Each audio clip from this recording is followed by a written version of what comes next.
There just don't seem to be so many dictators about nowadays. Certainly not here in South America, for these are the days of the generals. In most countries, the military have got together and thrown out their strongman. Argentina and Peru, Venezuela and the Dominican Republic, Colombia and Guatemala. They've all sent their dictators into exile to live nearer their numbered bank accounts. But not here. This is Paraguay, still firmly in the hands of the last of the hemisphere's old-style dictators. A military despot who's ruled his little-known land, sternly and absolutely, for 16 years. His Excellency General of the Armed Forces, Don Alfredo Stroessner, President of Paraguay. A man with the power of life and death whose grip shows no signs of weakening, who remains the last dictator.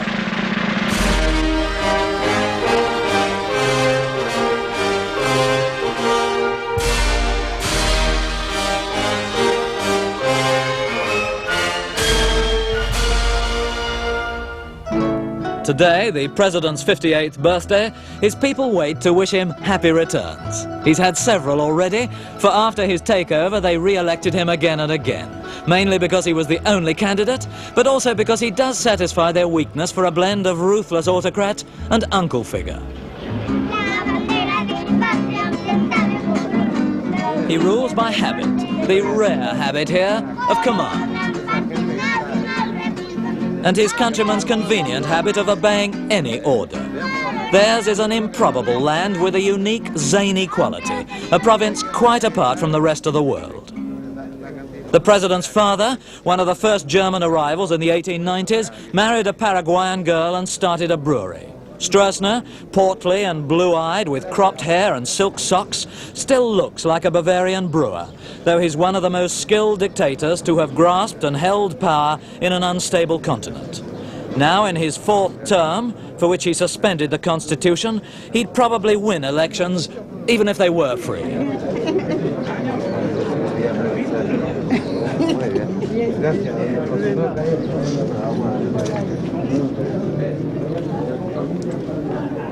His people know that to get on in their remote and backward land, they've got to get in the queue, amigos, and smile.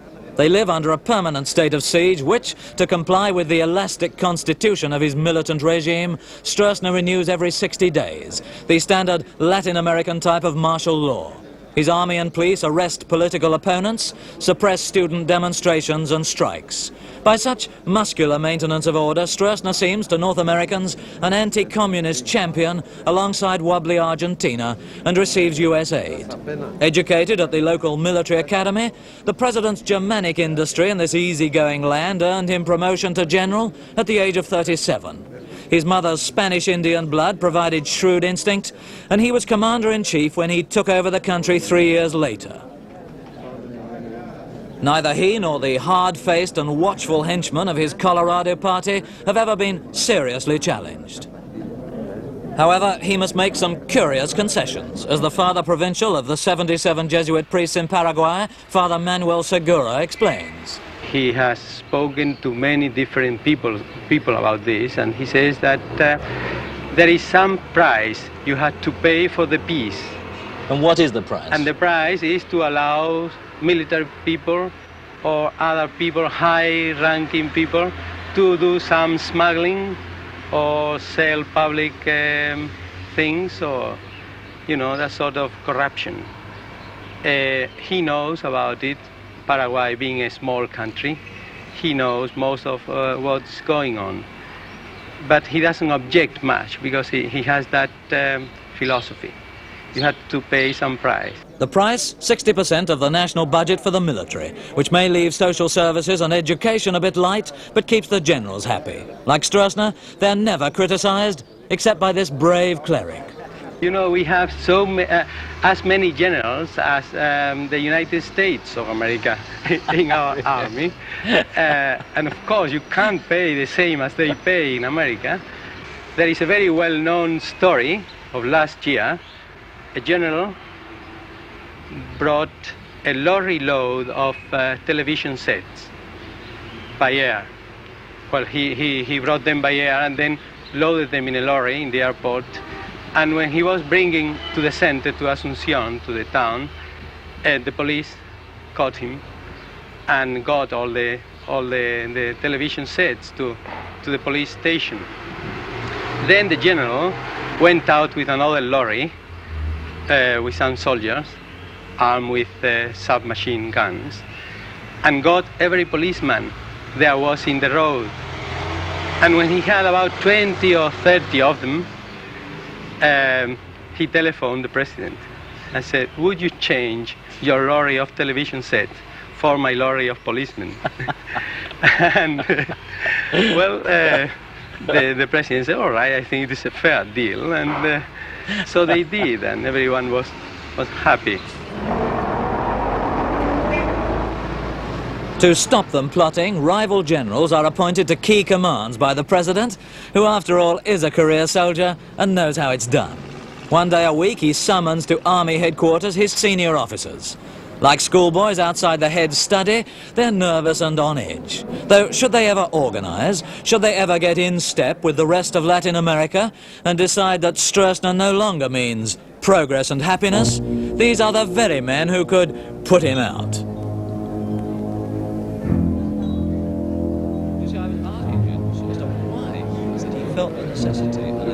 Stroessner was commander-in-chief. He was one of them when he seized power in 1954. And what the army giveth, the army can taketh away.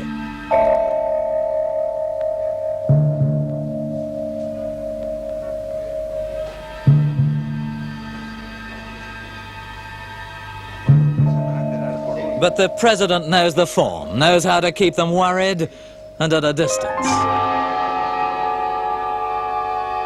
There goes his promotion.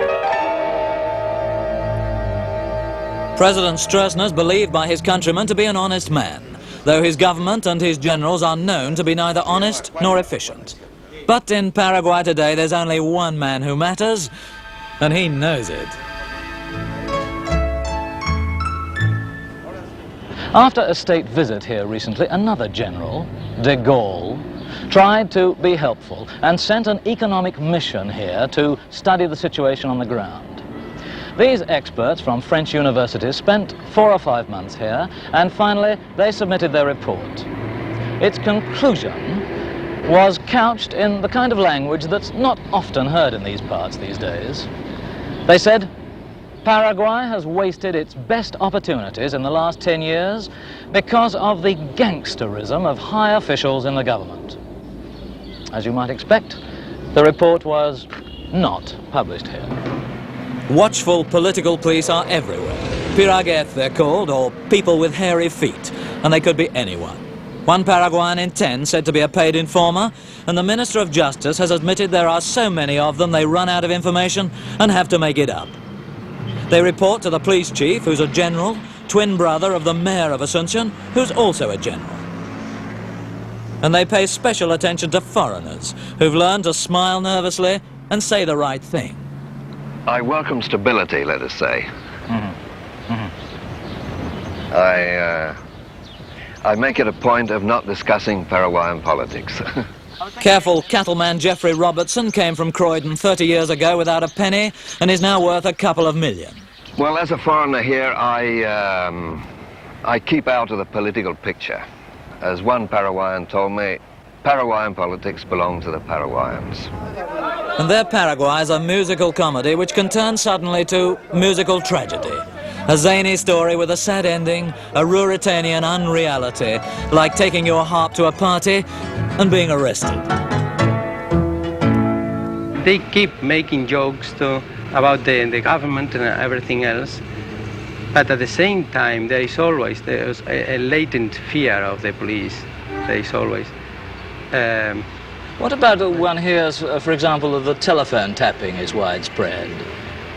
Yes, well known. Many people know that their telephones are tapped, and sometimes you can even get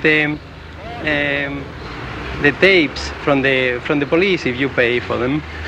For instance, if you want to follow someone, a friend or your wife or something like that, and then you can get your own telephone tapped and then pay for the tapes. What about your telephone, Father? Do you think that's taped? It is, definitely. Is definitely. it? We were told, yes. As political refugees or seeking work, some 600,000 Paraguayans have left the country. That's a quarter of the population. Movement in the other direction, into the posher parts of Paraguay, is said to have included Hitler's deputy, Martin Bormann, Gestapo chief Heinrich Müller, and the doctor at the Auschwitz concentration camp, a Bavarian called Joseph Mengele, who's taken Paraguayan nationality. Inquiries about these retiring residents are not welcomed. Whatever one may think of dictatorship or of strong rule by the military, there is an excuse for seeing it as so far the only successful form of government for the peoples of Latin America and for the Paraguayans in particular. These people need a strong, despotic form of government. Faced with a choice, they fight among themselves. They only move ahead upon an order. And the man who always gives the order advances slowly from blatant dictatorship towards a kind of guided democracy. In the last election, he persuaded the Liberal Party to play at opposition, and they won more than a quarter of the seats. For the first time in 31 years, Paraguayans were offered two candidates. Martial law was lifted for 24 hours, and a newspaper permitted to attack the brutal regime. Before Stroessner, this palace had seen 32 rulers in 62 years. They came and they went, but they were always dictators.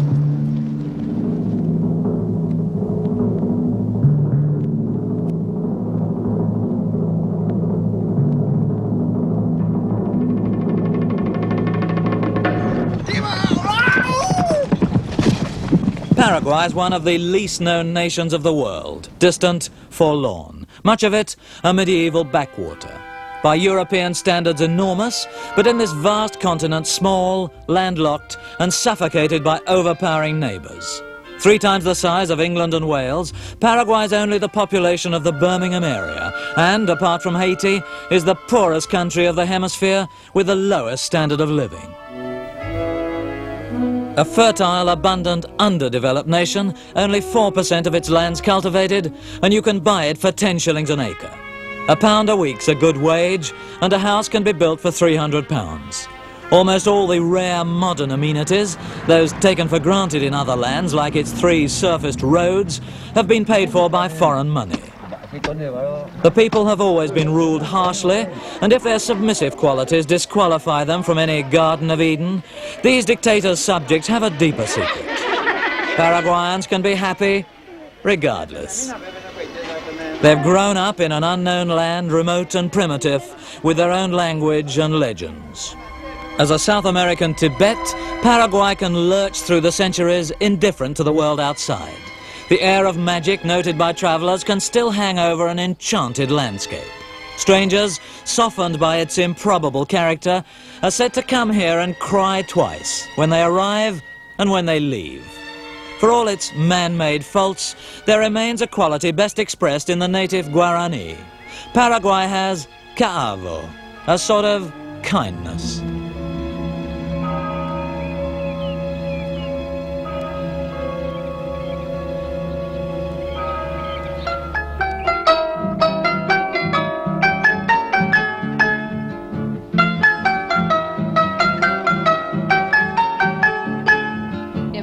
Ami que nascere de penanya vero o ahene ara severa ve como se ate ere que no pero ha ella o homa kwara kure kevo are hasa kwevo shekuru so mi me emon boy bot era angami katu ara hama koji anga purbe tabu ayentero aro he angwa he sente amae Amaro hara o vaina septi vai bube Al vaga beharo nyam di jarai bube toi sendi be Karu putu llavero, vendero gagupe, atande peju, gaguave buivira, gubeto gangue. O beso llavero, erente vara, ay mi hande bebe, perere mi kuye mi habebi, kuro jabisu. 1,000 miles upriver from the Atlantic, Asunción stands on the Rio Paraguay. For 800 miles, this broad river, the Republic's lifeline, runs through foreign territory. This 400-year-old capital has never charmed travellers. A century ago, Sir Richard Burton wrote, "The streets are wretched. Every third building, from chapel to theatre, is unfinished. Over the whole affair, there's a thin varnish of civilization, but the pretensions are simply skin deep. Drainage has not been dreamed of."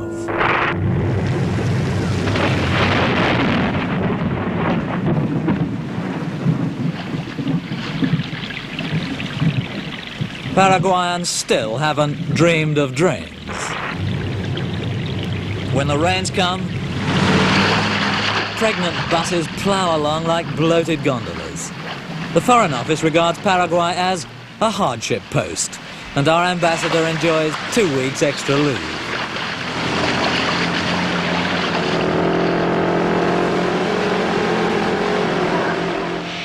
All transport has an old world charm. The railway, built more than a century ago, has changed little, and the locomotive's a collector's item.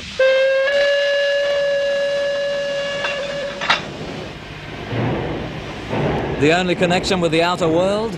938 miles of track down to Buenos Aires. And 3/4 of that's inside Argentina. The tramway, Burton noted a century ago, still goes its decrepit way.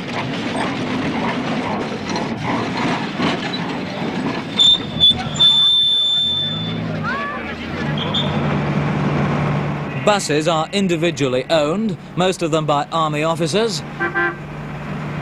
And you can tell who's the conductor. Paraguay has no income tax, no stock exchange, no traffic lights, though traffic in Asunción can be fairly direct. For people who are fairly regimented nationally, they show a fine sense of independence on the roads.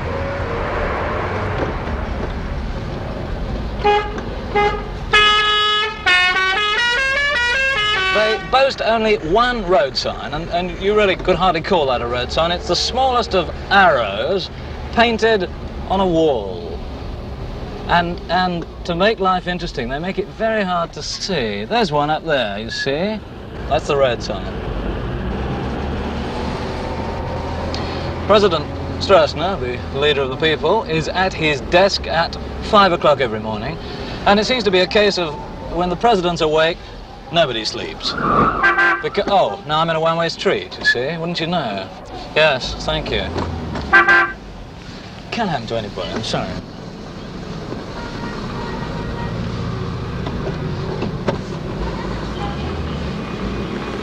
I'm getting an old Paraguayan look from that lady driver.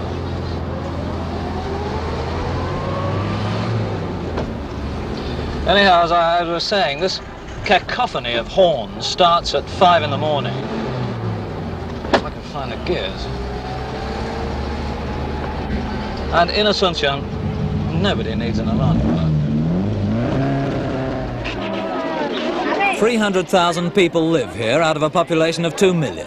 The original Paraguayans were Indians who spoke Guarani. They had no metal, no wheel or domestic animals, but they did have a tendency to eat strangers. The first white men, arriving here 3.5 centuries ago, killed the men but bedded the women. So today, 9 out of 10 Paraguayans are mestizos, of mixed Spanish and Indian blood, who work the land, grow tobacco and roll their own.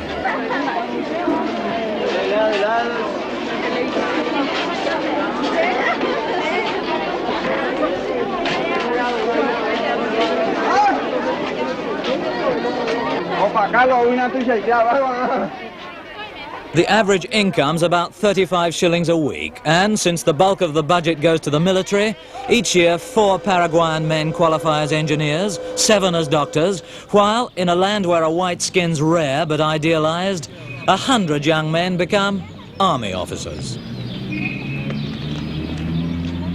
Young Guarani recruits, most of them illiterate, come to the big city in best denims and unaccustomed shoes to record the moment.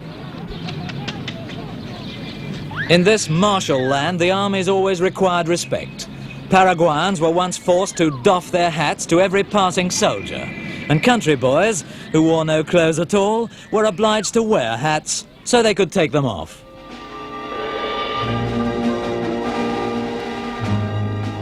In Paraguay, the past not only explains the present, but seems very much part of it. For there's a remarkable consistency in the national story, in this parade of war and poverty. Century after century, the same characteristics reappear, and today's problems are much as they have been during 4 centuries. In 1811, the year after Argentina freed herself from Spain, Paraguay also became an independent republic. Her first dictator, José de Francia, a sinister figure who founded a fashion still popular today by declaring himself El Supremo for life. He held the country in its first homegrown grip of terror, sealed off Paraguay from the outside world, ruled absolutely for 26 years, and so set the Paraguayan pattern. No one believed El Supremo human, it was said, until he proved it by death. A lawyer called Carlos Antonio Lopez followed to become first president, welcomed foreign trade, and in 1858 employed English engineers to build South America's first railway. He sent his son to Europe to buy armaments, and young Lopez picked up not only guns, but a most remarkable mistress, Eliza Alicia Lynch, born in Cork and married at 15, who left her husband and various protectors in Paris to return with the dictator's son. This stunning adventuress became the president's lady and bore him 5 or 6 children. Though snubbed for years by older families, who usually married before their children were born, she dazzled Asuncion by her clothes, her parties, her courage. Finally, she buried Lopez along with a son on his last battlefield and returned to live in Thurlow Place, Kensington. Later, back in Paris, she completed the circle as madam of a brothel and died in poverty. 50 years later, her ashes were returned to Asuncion to be placed in the hero's pantheon. But even in this dictatorial land, there were objections. So today, in a casket in the Military Museum, Eliza Lynch awaits her final acceptance. Her president, Francisco Solano Lopez, had ordered Paraguay's Sacred College to elect him a saint. The vote was unanimous because the 23 members who said no were shot. Fanatic and megalomaniac, he plunged Paraguay into the bloodiest war in South American history, perhaps the bloodiest war the world's ever known. Egged on by Madame Lynch, Lopez decided to fight 3 neighbors at once: Argentina, Brazil, and Uruguay. At the beginning of this insane War of the Triple Alliance, Paraguay's population was more than 500,000.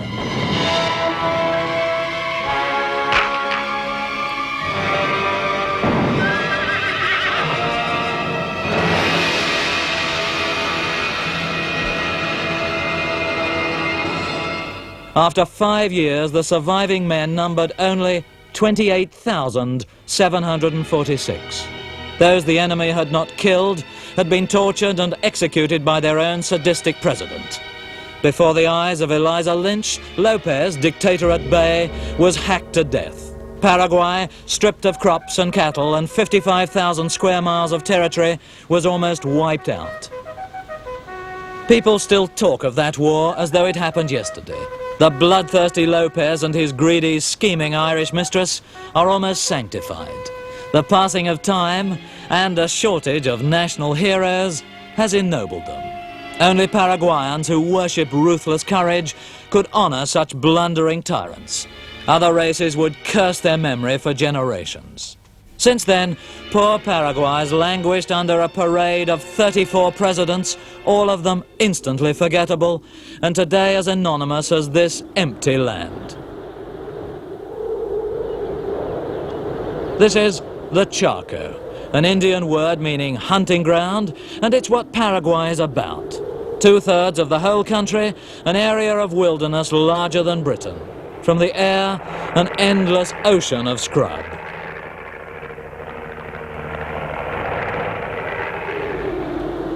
But when you get down here and step out of the aircraft into the searing, scorching inferno, you find that there is jungle and forest, there's swamp and desert, but mainly thorn trees and giant cacti. It took Paraguay more than half a century to recover from that devastating war of Triple Alliance. And then she found herself engaged in yet another vicious and totally unnecessary war with Bolivia, the Chaco War. Bolivia wanted a river to the Atlantic. Paraguay hoped to find oil here, and by 1932 border skirmishes turned to full-scale war. A fearful place in which to fight. A parched land of dust and drought and disease, of anacondas and lungfish. An airless 110 degrees leaves you breathless, or hot winds coat the eyes. President Stroessner was a young lieutenant in this war of the green hell, as the headlines called it, but his role was so undistinguished that today the war's officially played down. The Chaco was the Paraguayans' last test of courage so far. And there's no doubt that these simple men have a great love for their land, a contempt for death, and a conviction that every one of them's equal to 6 enemies. They were certainly more at home than their enemies in this wilderness, for they knew which plants gave water, while the softer Bolivians down from the hills just couldn't cope with the Chaco. After 3 years, Paraguay won her last war, if you could call it winning, and this land had taken 100,000 lives. So Paraguay, the victors, were awarded 20,000 square miles of this. What a prize.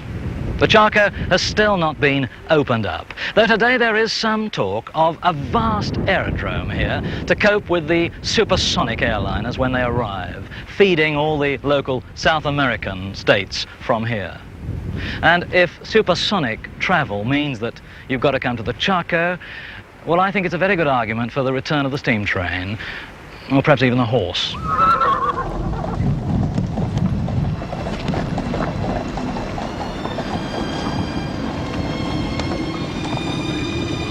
The Paraguayan character was cast in this dusty oven, today still defended against Bolivians or rebels by a handful of frontier guards without shoes or guns. The peasant army of this people of dignified poverty, ruled by a president who, it's said, has 3 active hates: journalists, foreign journalists, and, worst of all, English-speaking foreign journalists. A ruler who believes, as we'll see in a moment, that a liberal dictator and his Paraguay are soon parted.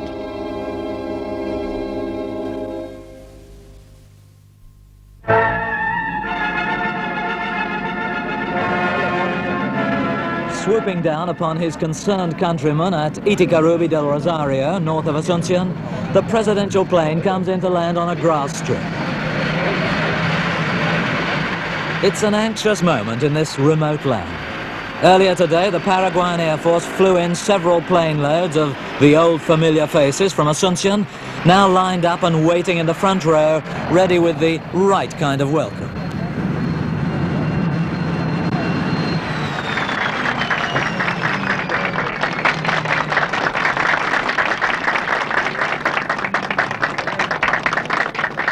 President Stroessner's here to inaugurate a national wheat festival, and so it seems is the entire provincial population.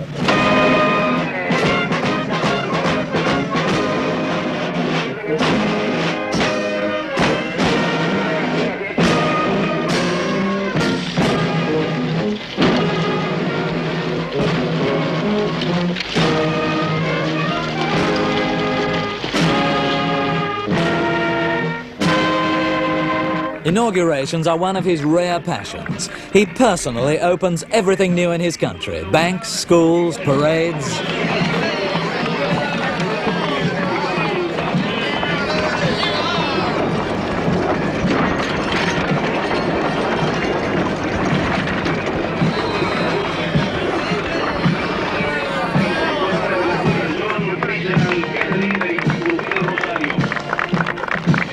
As is common in Paraguayan life, scandal lies behind these smiles.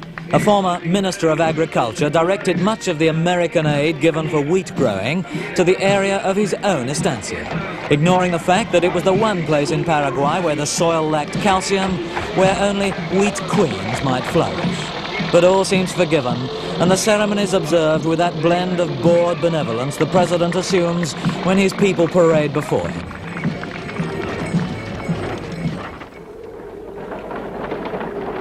Paraguay's most successful farmers, the only people who could tame the charco, came from Germany, Canada, and Russia. These Mennonites, latter-day Jesuits, arrived in 1929 and created an ordered Germanic community in the wilderness. Today, 9,000 Mennonites ride buggies, grow beards, and fear God. In their Wild West setting at Philadelphia, one half expects Gary Cooper to come loping down the main street at high noon, full of friendly persuasion.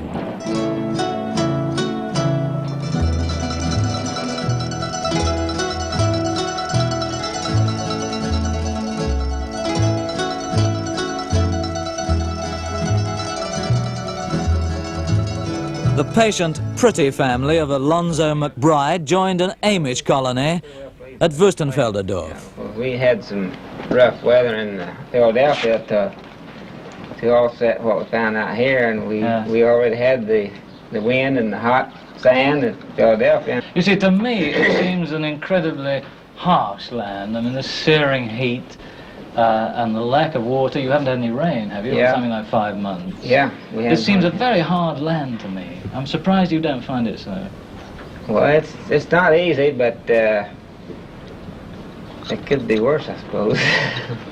There's no doubt about it. Couldn't have, Clarence? If this sort of development can be made in the charco, it could be done anywhere. Oh yeah, it could be anywhere it's cleared off.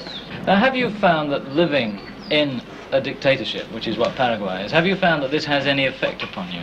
I haven't, because you never hear from any dictates come out of sunshine, just live like we want to, and as long as we don't get out of rule, we're not bothered by the forces of any kind. We don't even have, I don't guess they even have a sheriff, police station, or a jailhouse in Philadelphia, as far as I know.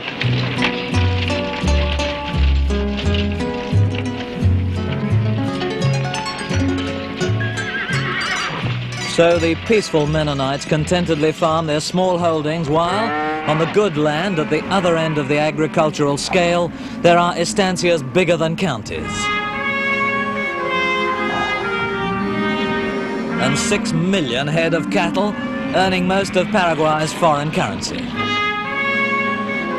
Half the arable land here is owned by 145 people, men like Miguel Fano. 40 minutes flight north of Asunción, his estancias cover 370,000 acres, and on them, 60,000 head.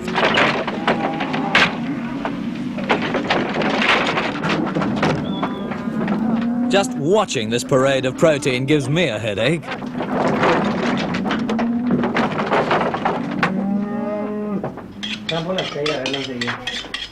Do you think there's enough for 5? In Paraguay, the peasants eat more meat than the rich anywhere else, so you can imagine how much a landowner eats. Every asado means massive, inevitable platefuls. Don't you find that you get terribly fed up with eating meat all the time? I mean, it's delicious, but meat's in it. Well, if it's beef, I never get fed up with eating. After, what, 30 years in Paraguay? Yes. No, I guess I can go on eating for another 30 years, too. Chicken you can get tired of, fish you can tire off, but really beef. Now, this water is straight out of the river. Straight out of the river, yes. Is that a good idea? Well, it's, It means you've got plenty. Never run out of it. And, of course, we're drinking it mixed with whiskey, you know. Yeah. That's all right. Oh, that's... The whiskey the is best idea. only to sterilize the wood. Yeah, when you look at it, it doesn't look very hygienic, that river, actually. To be polite. Well, they don't have the same habit here as the Indians have. No bodies, no bodies. No bodies. Oh. The animal life in the water here If it's not there with purified water, you don't feel the same the next day, you know. Well, it's quite characterless, certainly. They have pure water. It hasn't got that zing. No, that's right. I think most of the people thrive on it. How about the foreigners? Now, I find that foreigners who come here with a very sort of delicate tummy, the first few days they're liable to get a deli belly or something similar, you know. Cheers. Cheers. The thing that one notices, seeing the kind of thing we've seen today, is that Paraguay could be the sort of pantry of the world if it were intensively developed. I mean, it's such a rich land. It's not a bread basket, it's a meat basket of the world. The world is hungry for animal protein. Every year the price of animal protein in Paraguay drops and drops and drops and drops. Where are we going? Now, why does it drop? I don't understand that. It costs me, to get my steak in London, costs me more and more and more all the time. I don't know. Well, basically,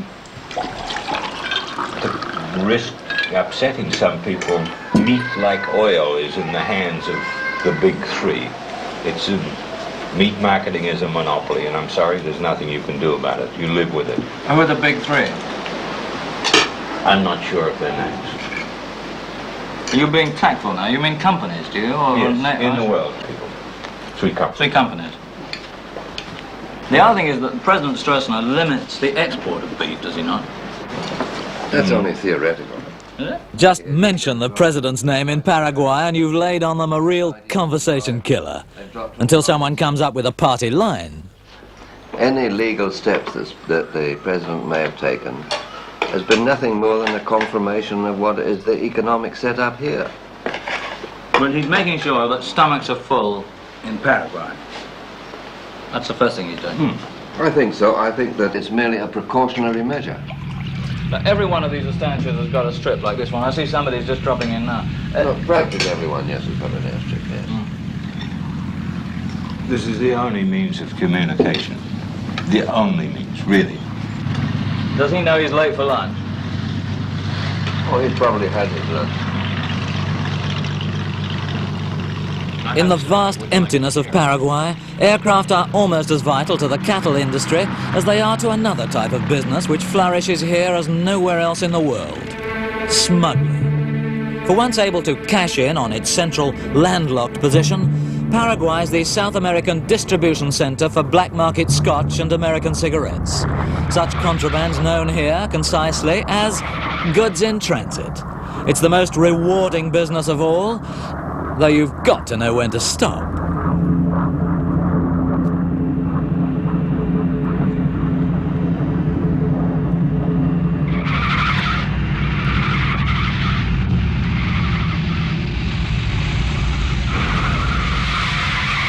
There are two different, absolutely different kinds of smuggling.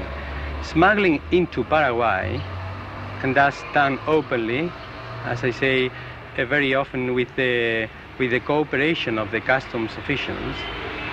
And then there is the smuggling done into Paraguay, then to take the things to Argentina or Brazil.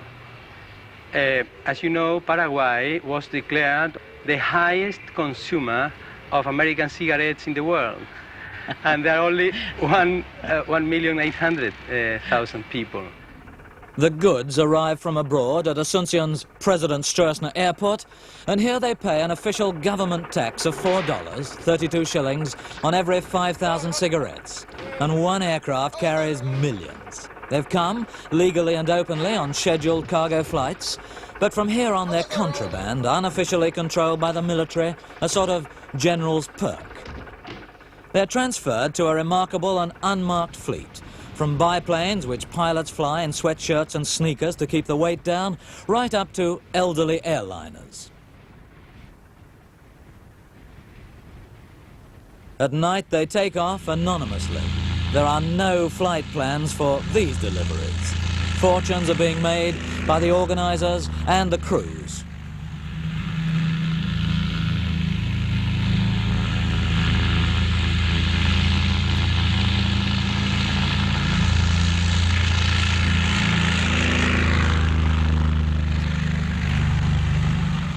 They land on secret airstrips, on roads, in fields deep in the Argentine and Brazil. and unload. Such flying's dangerous, but so's just talking about these smuggling fleets. Well, they vary enormously from very small aircraft which carry something like 20 cases of cigarettes, 200,000 cigarettes in total, to larger aircraft of the Curtiss type which carry 400 cases of cigarettes, which is 4 million cigarettes. Now, there's a Constellation down at the airport, I see. Was this one of the aircraft used? Well, they are used occasionally, but... Big four-engine job. Yes, a big four-engine Constellation, Super Constellations. They are used occasionally, but they're risky because the weather has to be extremely good, because they need a very good runway to land when fully loaded. Constellation can take 900 cases. How many cigarettes is that? That's 9 million. What about the new style of shipbreakers? Aren't sometimes planes lured in by false landing lights and that kind of thing? I've never heard of that. I've heard of an aeroplane mistaking the landing lights and landing on top of another aeroplane because it's missed its right connections. Now, what do the crew, what do the pilots get for this very dangerous work? It depends slightly on the size of the aircraft, but on a good-sized aircraft, a pilot would make up to $1,000 for a flight to Buenos Aires and back from here. How is it that they don't make any attempt to stop it here? This is because the authorities are making so much money out of it, is it? That Stroessner, for example, is doing so well out of it that he wouldn't want it stopped? Well, in a way, yes. The government of Paraguay relies to a certain extent on gaining revenue from the transit taxes collected for cigarettes and whiskey, which incidentally falls into the same category. The Air Force is supported by such revenue as seems only fair, and so in this irregular land is the Paraguayan Navy. They had some ships, small ships for our river, and because the commission was larger if the ships were larger too, then they ordered the ships to be built a bit deeper and larger than our river could take. So now we have 4 or 5 excellent ships, new, quite modern, very well built in Spain, and they can navigate only 4 or 5 months in the year because there is not enough water for the rest of the year to take the ships. And they say the only reason was that the commission for the people involved in that operation was bigger. Was there no protest against this? It seems so there was a protest, and one of the highest officials in the merchant navy here was expelled as a result of the protest because he protested. So he was expelled for protesting? For protesting. Not for taking the commission? No, not for taking the commission. Well, he was expelled by the man who took the commission.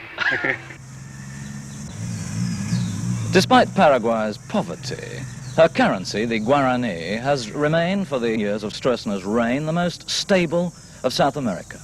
It's been pegged at 126 to the dollar, and even today you can only get about another 6 on the black market. So for 8 shillings you earn yourself an extra 4 pence halfpenny, and it's hardly worth it.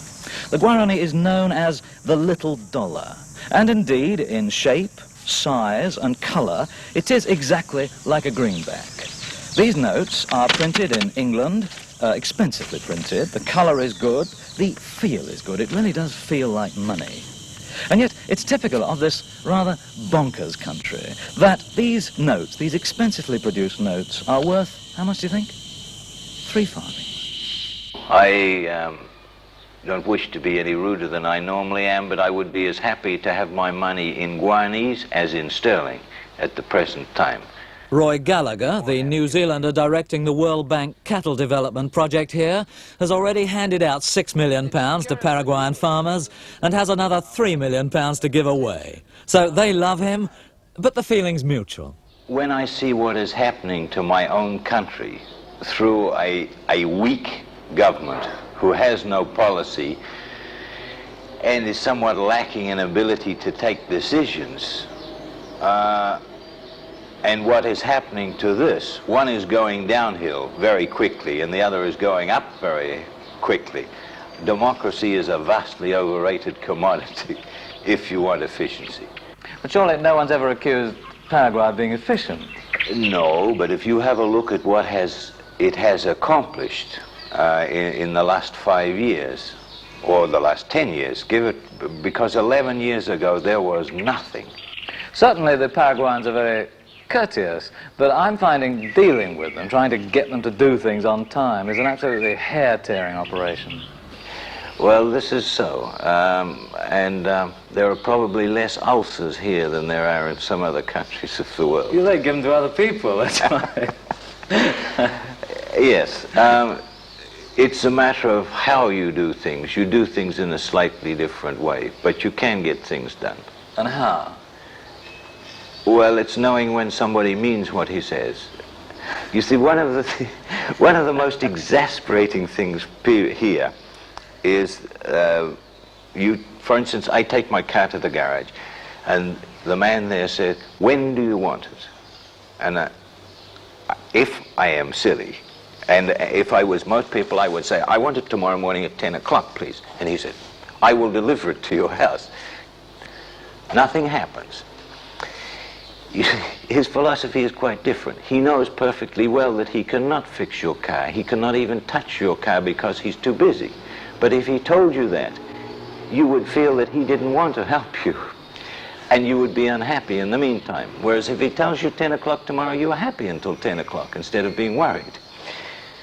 And so it goes on. I now avoid this somewhat exasperating experience by saying, "No, to me it is not important. When can you do it?" "No, no, when do you want it, senor?" "No, no, to me it's not important." And he says, 3:30 on Thursday. And 99% of the time you will get it, 3:30 on Thursday. I see. But if I ask for Monday, certainly. Paraguay's deep in the mañana business. The Latin symbol of success is the well-filled waiting room. In anterooms and corridors all over South America, supplicants wait upon Mr. Bigger Than They Are, who establishes his position, his importance, his virility by the length of time he keeps them hanging about. The only really busy man in Paraguay has ample justification for making people wait, and he does for hours, before they reach that regulation weakness of all dictators, his vast office desk. On 2 mornings a month, President Stroessner's open to the public. Delegations, people with problems, admirers with gifts, school children with invitations. He's the automatic godfather of every 7th child. They all wait upon him for a handshake, a bland and thoughtful smile, and a mucho gusto. Audiences start at 6 a.m., so, with the statutory wait, a meeting with the president means getting up at 3:30 a.m., and it's a long haul until siesta time.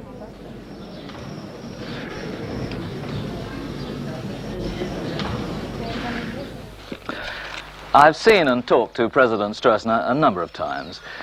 Or perhaps I should say I've seen and listened to President Stroessner a number of times. He does rather tend to hold the stage, he doesn't listen easily, and he's not a man who gets asked many questions. When he heard my questions, he retreated rather smartly behind the language barrier and asked that they be written out for him. This was done. He then considered them very carefully and wrote out his replies. Here they are. Well, it's not a way we usually do business, but he is the dictator around here. Like many statesmen and politicians in many other lands with which we're all familiar, General Stroessner has mastered the art of saying nothing at some considerable length and with very great emphasis. The president is usually described abroad, at any rate, as the last strongman, the last dictator of Latin America. To what form of government does he think the Paraguayan character is best suited? And he replied, "The idea of a strongman to which Europeans refer is disparaging and unbecoming. The history of mankind was not made by weak men. Europe, in this sense, acts as a universal teacher. It would be absurd that a strong and virile nation like Paraguay should have weak leaders with poor ideas. There's no need to state that my nation's inclination is towards traditional democracy. That is why I have expressed more than once that democracy without patriotism does not interest us." Does the president see any possibility in the future that the electorate of Paraguay may decide upon a change of government? I think it's unlikely. And he also thinks so, because he said the people of Paraguay will not change their route or conduct as long as they're governed by a political party that will never fail the hopes which the whole nation has bestowed upon them. So much for that. Paraguay, I reminded him, has been in a state of emergency for 32 years. It's renewed constitutionally every 60 days. And I asked the president what or who he was frightened of. And he said, the state of siege in some areas of my country does not mean the suppression of liberties or civil rights. It is only a means by which the government keeps order, justice, and peace. Paraguay is a Catholic country, and so is the president, according to the constitution and according to his people. Today come to visit their dead on stepladders.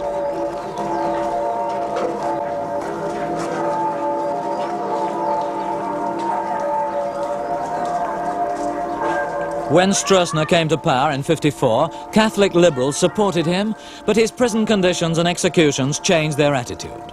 He said he'll never follow his fallen friend, Perón of Argentina, and attack the church directly. But now the church criticizes him, and last September 12 Paraguayan bishops, condemning his totalitarian absolutism, upset his ruling party. Sometimes they are very small things they are afraid of. For instance, I remember a priest was riding a bus a few weeks ago, and they were listening to some music on the wireless set of the bus, and then the music changed into a political talk by the president or someone else, and then he asked the driver to change the station. He said, couldn't we have some more music instead of that? And the driver said, sorry, Father, it is impossible because all the stations are in chain. On a network. On a network. And then that priest remarked, well, what is in chains is this country. And they didn't seem to like that. The Minister of the Interior was told of that remark in a public bus.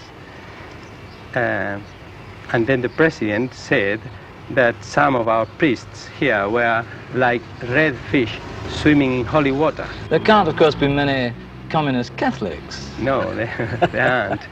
Well, but as you know, everywhere now in Latin America, everyone who doesn't agree with the government, particularly with the military government, is called a communist. Particularly if you talk about changes in social order or justice. And then after that, they tried to make me to send one or two priests away. Why was back to Spain or to some other country. Well, they didn't like their preaching on that subject. Did you send them away? I didn't. No, I won't unless there is a judgment and there is a lawsuit and everything is done according to the law. I mean. In the past, the press of Asuncion has never been free as we understand a free press. I don't think anything has definitely been laid down, but the journalists and cameramen here just knew what was good for them, knew what not to do. One photographer who didn't know what not to do was a television cameraman recently who took some footage of a strike. And this was seen in the United States. Now, he was promptly thrown into jail. No charge was preferred against him. He was thrown into jail and a scare was thrown into him. So he'll know what to photograph in future. In the paper today, there are 18 photographs. 16 of them are of President Stroessner. The other 2 are of footballers. As I said, the journalists here know what's good for them.